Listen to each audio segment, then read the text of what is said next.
बिस्मिल्लाहिर्रहमानिर्रहीम। अस्सलाम वालेकुम। मैं मोहम्मद हारून हूँ और आप हमारा यूट्यूब चैनल देख रहे हैं। नाज़रीन, इस व्लॉग में हम दो चीज़ों पे बात करेंगे। सबसे पहले, कल रात पंजाब असेंबली में तहरीक अदम एतमाद जमा हुई है, और दूसरी, कल पाकिस्तान तहरीक इंसाफ और के चेयरमैन और साबिका वज़ीर आज़म इमरान खान के साथ कुछ सहाफ़ियों ने मुलाकात की है, और मुलाकात में इमरान खान साहब ने अजीब अजीब इंकशाफात की है। सबसे पहले आते हैं पंजाब असेंबली की तहरीक अदम एतमाद पे। कल पंजाब असेंबली में तहरीक अदम एतमाद जमा हुई है डिप्टी स्पीकर, स्पीकर और वज़ीर आला पंजाब परवेज इलाही के खिलाफ। यह तहरीक अदम एतमाद पीडीएम की सबसे बड़ी गलती है, और वो इसलिए बड़ी गलती है और इससे साफ जाहिर होता है कि पीडीएम डर गई है और उसने अपनी हरीफ यानी इमरान खान को एक और चांस दिया हुआ है फतह करने की, पंजाब को फतह करने की। मेरे ख्याल में पीडीएम ने यह गलती घबराहट में की है, क्योंकि पीडीएम घबरा गए हैं और वो इस बात से डर रहे हैं कि अगर इमरान खान ने वाकई असेंबली तहलील की तो हम तो गए, फिर पंजाब और केपी में बल्कि पूरी पाकिस्तान में पीटीआई की हुकूमत आ सकती है और फिर पीडीएम खाक में मिल जाएगा। पीडीएम की सियासत नाकाम हो चुकी है, और वो इसलिए कि उसने एक वक्त पे वोट ऑफ नो कॉन्फिडेंस और तारीख अदम एतमाद जमा की हुई है। कल गवर्नर पंजाब ने मीटिंग की, इजलास बुलाया, उसमें उसने चौधरी परवेज इलाही यानी पंजाब के वज़ीर आला को हुक्म दिया कि आप पर असेंबली की यानी ऐवान की एतमाद नहीं रहा और आप एतमाद की ऊट ले, यानी वेडनेसडे जो बुध के दिन आप एतमाद की ऊट ले असेंबली से। दूसरी तरफ रात की आखिरी पहर में सेक्रेटरी असेंबली ने अदम एतमाद जमा किया। अब कानूनी तौर पर अगर देखा जाए तो एक वक्त तहरीक अदम एतमाद और रूट ऑफ कॉन्फिडेंस नहीं हो सकता, या तो तारीख अदम एतमाद हो सकता है या आउट ऑफ कॉन्फिडेंस हो सकती है। अब दोनों एक साथ नहीं हो सकता, तो ऐसे भी जाहिर होता है कि पीडीएम की सियासत कहां है और इमरान खान की सियासत और सोच कहां पर है। दूसरी सबसे बड़ी बात, अब ये मामला यहां रुकेगा नहीं।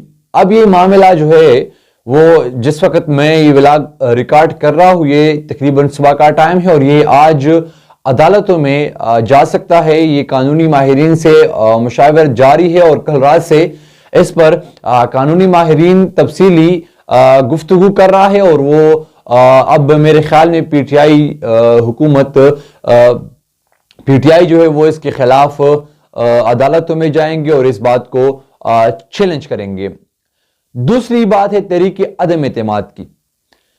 तहरीक अदम एतमाद तो हो नहीं सकता, क्योंकि ऑलरेडी पंजाब असेंबली में इजलास जारी है, और जब स्पीकर इजलास को बुलाते हैं और फिर उस सेशन जब खत्म नहीं होता तो अगले सेशन गवर्नर के पास ये इख्तियार नहीं कि वो अगला सेशन बुला ले, अगला इजलास बुला ले, और जब गवर्नर को इजलास बुला ले और वो जारी हो तो फिर स्पीकर के पास ये इख्तियार नहीं है कि वो इजलास बुला ले। तो अब ये जो है ऑलरेडी इजलास जारी है पंजाब असेंबली में, तो ये नहीं हो सकता कि गवर्नर साहब जो वो इजलास बुला सके। अब तहरीक अदम एतमाद को कामयाब करने के लिए पीडीएम ने 186 वोट लेनी है। अब पीडीएम के पास 176 वोट है और पीटीआई और कॉप लीग के साथ मतलब मुश्तरका तौर पे 186 वोट है। अब जब पीडीएम हुकूमत बनाना चाहते हैं, यानी तहरीक अदम एतमाद कामयाब करना चाहते हैं, तो उसके पास 186 वोट होना लाजिमी है। अब आप सोचते होंगे कि 186 वोट अगर 10 लोग कॉप लीग से या पीटीआई से इधर उधर हो जाए और उसको खरीदा जा सकता है, क्योंकि खरीदारी का बादशाह जरदारी साहब तो ऑलरेडी लाहौर में मौजूद है, और जब वो लाहौर में मौजूद है तो फिर खरीदारी करना कौन सी मुश्किल बात है। लेकिन यहां पे सुप्रीम कोर्ट का ऑर्डर है, जब पार्टी के सरबराह आपको हुक्म नहीं देता तो उसके मतलब किसी को वोट देने का, तो आप पार्टी के सरबराह के खिलाफ नहीं जा सकते। अगर आप जाते हैं पार्टी के सरबराह के खिलाफ तो फिर आपकी वोट काउंट नहीं होंगे। अगर आपकी वोट काउंट नहीं होंगे फिर पीटीआई की हुकूमत दोबारा आ जाएंगी और motion of vote of no confidence जो है वो नाकाम हो जाती है।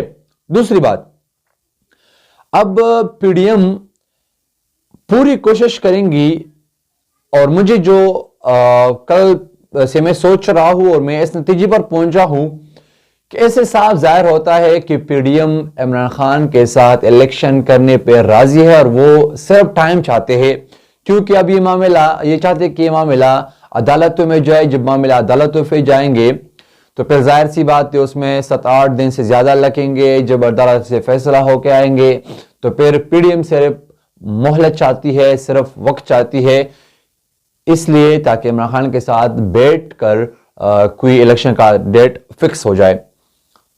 एक बात पर पीडीएम कामयाब हो सकता है, क्योंकि स्पीकर और डिप्टी स्पीकर के खिलाफ वो तहरीक अदम एतमाद कामयाब हो सकती है, क्योंकि वहां पे वोटिंग खुफिया तरीके से होती है, और जब वो वोटिंग खुफिया तरीके से होती है तो फिर आसानी से कोई इधर उधर हो सकता है। तो पीडीएम मेरे ख्याल में वज़ीर-ए-आला पंजाब के खिलाफ तहरीक अदम एतमाद में कामयाब नहीं हो सकते, बल्कि मेरे ख्याल में अगर वो चाहती है और कोई बंदा खरीद सके, कोई बंदा इधर उधर हो जाए तो फिर जो है तहरीक अदम एतमाद जो स्पीकर और डिप्टी की स्पीकर के खिलाफ है वो कामयाब हो सकती है। बात कल सीनियर सहाफियों ने पाकिस्तान की साबिक वज़ीर-ए-आज़म और चेयरमैन पाकिस्तान तहरीक इंसाफ इमरान खान साहब के साथ मुलाकात की, और मुलाकात में इमरान खान साहब ने अजीब अजीब इंकशाफात किया। उन इंकशाफात में जनरल बाजवा साहब की भी कुछ इंकशाफात थे, इमरान खान के रशिया का जो दौरा था उनकी भी हवाले से कुछ अजीब इंकशाफात थे, जो इमरान खान ने परवेज इलाही और महमूद खान के साथ मिलकर प्रेस कॉन्फ्रेंस की, उनके खिलाफ बातचीत तफसीली हुई है। लेकिन सबसे पहले हम आते हैं सबसे पहले इमरान खान साहब से सवाल किया गया कि ये जो चौधरी बरादरान आपसे गिले शिकवे कर रहे हैं कल से, क्या प्रेस कॉन्फ्रेंस से पहले आपके दरमियान ये तय नहीं हुआ था कि आप जनरल रिटायर बाजवा के खिलाफ कुछ नहीं कहेंगे? तो जवाब में इमरान खान साहब ने बताया कि ऐसा बिल्कुल नहीं हुआ, हमारे दरमियान ये तय नहीं हुआ कि हम जनरल बाजवा के खिलाफ कुछ नहीं कहेंगे। जब हमारा प्रेस कॉन्फ्रेंस से पहले मीटिंग हुआ तो इसमें हमने ये जरूर मीटिंग में बताए गए थे कि जनरल बाजवा साहब जो है वो मेहनतें कर रहे हैं, वो मुख्तलिफ जगहों से सिफारिशें भेज रहे हैं कि अब आप हमारे खिलाफ जो है वो मत बोलिए। लेकिन इस पर कोई बात नहीं हुई कि आप प्रेस कॉन्फ्रेंस में जनरल बाजवा के खिलाफ कुछ नहीं कहेंगे। इमरान खान साहब ने यह भी बताया कि प्रेस कॉन्फ्रेंस के बाद हम तकरीबन 1 घंटे वो मीटिंग वाली जगह पर बैठे हुए थे, जिसमें चौधरी साहब भी शामिल थे। अगर वो चाहते तो वहां पे प्रोटेस्ट कर सकते थे, वहां पे अपना एहतजाज रिकॉर्ड सकते थे, वहां पे वो हमें गिला कर सकते थे कि आप जनरल बाजवा के खिलाफ क्यों बोल पड़े।